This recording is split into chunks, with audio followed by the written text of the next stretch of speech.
Hello student, स्वागत है आप सभी का आरसीआई में। और आप जान रहे हैं कि आपका सीयूईटी का एग्जाम नजदीक आने वाला है। तो आप इस तरह का पीवाईक्यू करेंगे जिससे कि आपको आइडिया लगते रहेगा कि पीवाईक्यू किस तरह का पूछा गया है और पैटर्न किस तरह का बन रहा है और कहाँ से किस तरह का सवाल आने का चांस बनता है। तो आज के इस सेशन में हम मैट्रिक्स का सवाल जो कि 2023 जून 20 शिफ्ट 3 में पूछा गया था, और इस तरह का मैंने और भी वीडियो अपलोड किया है जिसको कि आप जाके देख सकते हैं। डिस्क्रिप्शन में लिंक दिया गया है। और चलिए हम स्टार्ट करते हैं बिना टाइम वेस्ट किए। यहाँ पे देखिए आपको मैट्रिक्स गिवन है और बी भी गिवन है। अब बोला है कि यहाँ पे कौन सा ऑप्शन सही है। तो इसके लिए सबसे पहला ऑप्शन है only A B is defined. अब डिफाइंड करने के लिए सबसे पहले इसका ऑर्डर जानना जरूरी है। तो ये आपको दिख रहा होगा कि 1 2 3 4 रो है और 2 कॉलम है, तो ये 4/2 का है। और ये आपको दिख रहा है कि 2 रो है और 4 कॉलम है, यानी 2/4 का है। तो यहाँ पे ये डिफाइन होने के लिए क्या कंडीशन होता है आप जान लीजिए कि ये 4/2 का है और ये है 2/4 का। तो इसका जो है ये रो है ना, इसका फर्स्ट का कॉलम और सेकेंड का रो सेम होना चाहिए। तो देखिए ए बी होने के लिए हमको क्या चाहिए, फर्स्ट नंबर की हमारा ये कॉलम जो है, सॉरी कॉलम, ठीक है, कॉलम 2 है और इसका ये भी सही हो जाएगा। और उसके बाद बी ए डिफाइन है कि नहीं, तो बी ए भी डिफाइन होगा कि नहीं होगा वो भी चेक कर लेते हैं। तो ये 2/2 है, यहाँ पे क्या हो जाएगा, ये 4/2 हो जाएगा, सॉरी 2/4 हो जाएगा, 2/4 हो जाएगा। तो यहाँ से देखिए ये आपका 2/2 का बन जाएगा, यानी कि आप देख पा रहे हैं कि इसका कॉलम इसका रो भी सेम का सेम मिल गया, तो ये भी डिफाइन हो जाएगा। तो बी ए भी डिफाइन हो जाएगा। उसके बाद बोल रहा है both A B and B are define, यानी कि सी नंबर हमारा करेक्ट हो जाएगा। तो आपको समझ में आ गया होगा कि कैसे ए बी और बी ए डिफाइन करने के लिए सबसे पहले देखना क्या है। तो यहाँ पे फिर से हम बताना चाहेंगे, सबसे पहले आपको यहाँ पे इसका ऑर्डर देखना होगा, ठीक है। तो इसका ऑर्डर आपको पता चल गया, कैसे पता करना है। 1 रो 2 रो 3 रो और 4 रो और 1 कॉलम 2 कॉलम।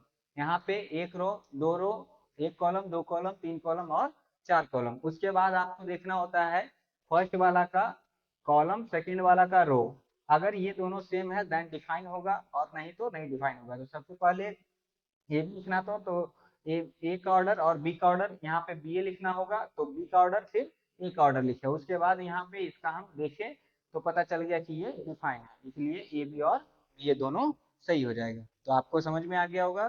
चलिए इस तरह का क्वेश्चन अगर आ जाए तो बना देना है। देखिए सेकेंड नंबर क्वेश्चन में क्या बोल रहा है, यहाँ पे बोल रहा है कि 2x+पाई का वैल्यू क्या होगा। तो 2x+पाई के वैल्यू के लिए सबसे पहले कंपेयर करवाएंगे यहाँ पर। और कंपेयर करवाने के लिए देखिए 4x = x+6, ठीक है, क्योंकि इसके जगह पर ये है। तो यहाँ से 3x = 6 आ गया, x का वैल्यू यहाँ से 2 आ जाएगा। तो x का वैल्यू अब 2 आ गया। अब बाई का वैल्यू निकालना है, तो बाई की जगह पे देख लीजिए कि 2x plus y is equal to, यहाँ पे देखिए इस जगह पे 7, तो 7 इसके जगह पे 2 आया है प्लस बाई बराबर 7। तो यहाँ से आप देख पा रहे होंगे कि बाई बराबर यहाँ से 4, सॉरी 4 चला जाएगा तो यानी 3 आ गया, तो बाई बराबर 3। तो x बराबर 2 बाई बराबर 3 आ गया, तो 2 × 2 प्लस 3 यानी कि 7। तो आपका जो आंसर है 7 हो जाएगा। 2 नंबर ऑप्शन आपको समझ में आ रहा होगा किस तरह से करना है। नेक्स्ट बढ़ते हैं। देखिए 4 नंबर में क्या बोल रहा है कि ए बराबर दिया हुआ है और a² - 3a प्लस के आई इज इक्वल टू 0 दिया हुआ है। यहाँ से आपको फाइंड करना है के का वैल्यू। तो सबसे पहले a² निकाल लीजिए। a² निकालने के लिए 2 3 -1 1, और इसको ही एक बार गुना कर लीजिए 2 3 -1 1। अब यहाँ से ये निकालेंगे तो आपको पता चलेगा 2 दूनी 4 -3 यानी 1 हो जाएगा। फिर 6 + 3 9 हो जाएगा, -2 और -1 -3 हो जाएगा। और यहाँ से -3 और 1 यानी कि -2 हो जाएगा। a² का वैल्यू आ गया। a² का वैल्यू यहाँ पे रख लीजिए 1 9 -3 -2।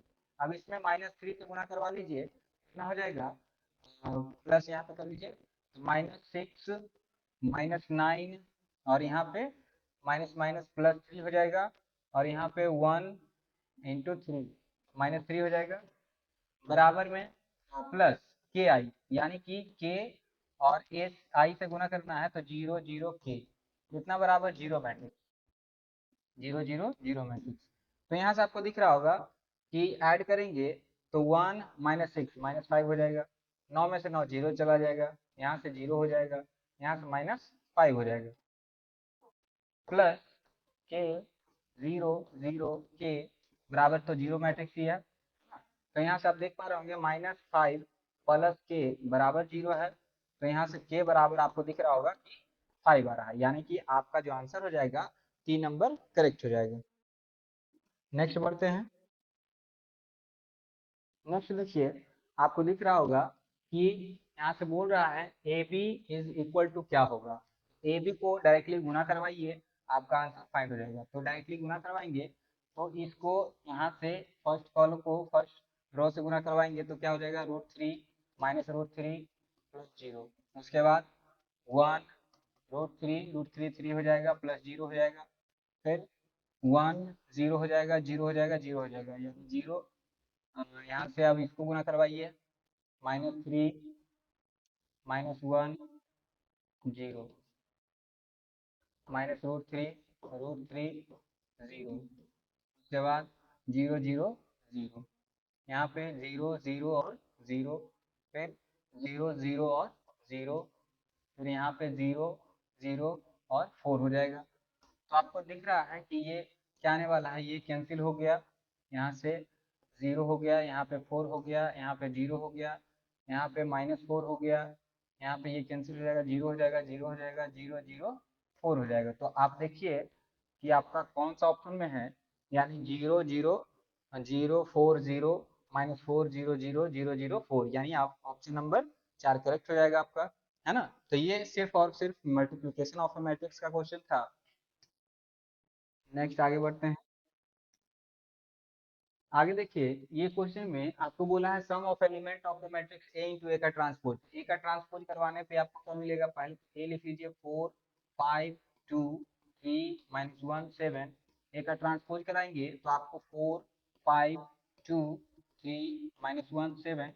अब इसको गुना करवाएंगे तो आपको क्या मिल रहा है वो लिखिए, 5 चौक 20 प्लस 15 प्लस 4, फिर 4 चौक 16 है ना, 16 16 प्लस 15 प्लस 4, उसके बाद 12 -5 प्लस 14, 12 -5 प्लस 14, फिर 9 प्लस 1 प्लस 49।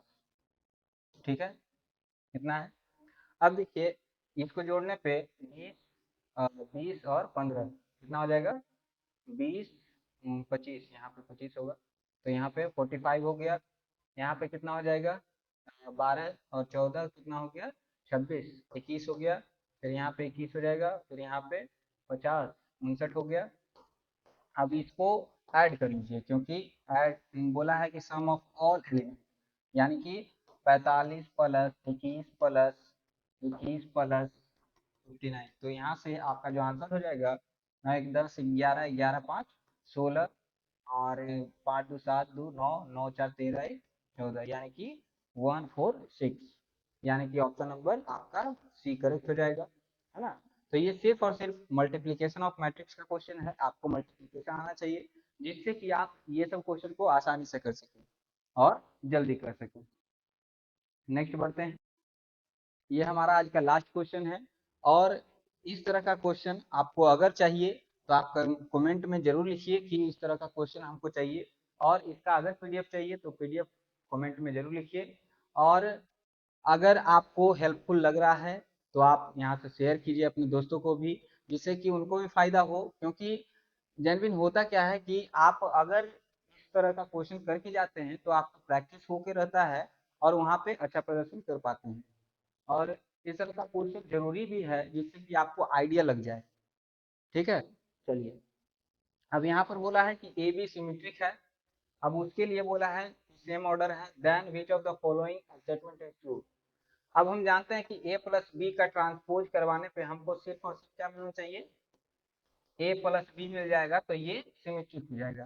तो इसके लिए करें क्या, ए का ट्रांसपोज प्लस बी का ट्रांसपोज, और हमको बोला है क्या, ए और बी हमारा सिमेट्रिक है, तो ए का ट्रांसपोज बराबर ए होता है, बी का ट्रांसपोज बराबर बी होता है, तो ए प्लस बी आ गया, यानी कि आपका जो है option number A he correct हो जाएगा।